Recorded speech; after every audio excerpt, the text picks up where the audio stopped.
Chairman Korangi town Naeem Sheikh, जी हाँ, ये active हैं और कोशिश कर रहे हैं कि कोरंगी टाउन में लोगों को सहूलियात की फराहमी को यकीनी बनाएं। और फिर इनका आज़म है कि 14 अगस्त हम शजरकारी के नाम से मंसूब कर चुके हैं और इस पर अहद करते हैं कि हम कोरंगी टाउन को क्लीन की तरफ तो हम गामसन हैं, लेकिन ग्रीन भी बनाएंगे, यानी सरसब्ज। उर्दू में समझ में आ गई होगी शेखों को भी, कोई बात नहीं। लेकिन इसके लिए महकमा बागात को उन्होंने फ़ाल किया हुआ है और महकमा बागात भी यकीनी तौर पर जब कोरंगी टाउन के चेयरमैन नईम शेख उनको सहूलियात फराहम कर रहे हैं तो आप देख सकते हैं कि उनके टैंकर भी चलते हैं। जी हाँ, पहिए भी लगे हुए हैं, इंजन भी चलता है, डीजल भी मिलता है।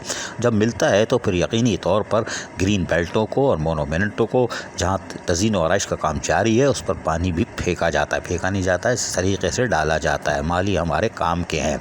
जबकि कोरंगी टाउन के महकमा बागात ने तमाम ग्रीन बेल्टों को ग्रीन करने और सरसब्ज और शादाब बनाने के लिए भी कामों को जारी रखा हुआ है।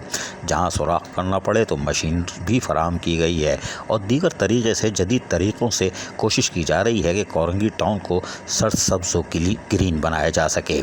इसके लिए उनको जहाँ महकमा बागात को तमाम सहूलियत हासिल है, वहीं पर महकमा बागात के मुलाजमीन की काविशों को भी नज़रअंदाज नहीं किया जा सकता।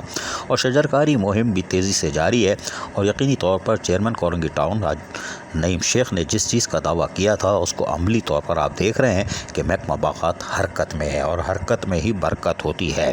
वरना टोपी लगा के ठंडी मशीन में बैठने से कुछ नहीं होने का। लेकिन बहरहाल उन्होंने साबित कर दिया महकमा बागात चलाना आसान काम नहीं है। कोट पहन के या ठंडी मशीन में बैठ के अहकामात नहीं दिए जाते, बल्कि मुलाजमीन के साथ खड़ा होना पड़ता है। अजीज़ आरिफ, KBS बल्दियाती न्यूज़ कराची। ऐसी ही खूबसूरत वीडियोस फ्यूचर में हासिल करने के लिए रेड बटन पर क्लिक करके और बेल आइकॉन को प्रेस करके हम सबके सब्सक्राइबर बनना मत भूलिए।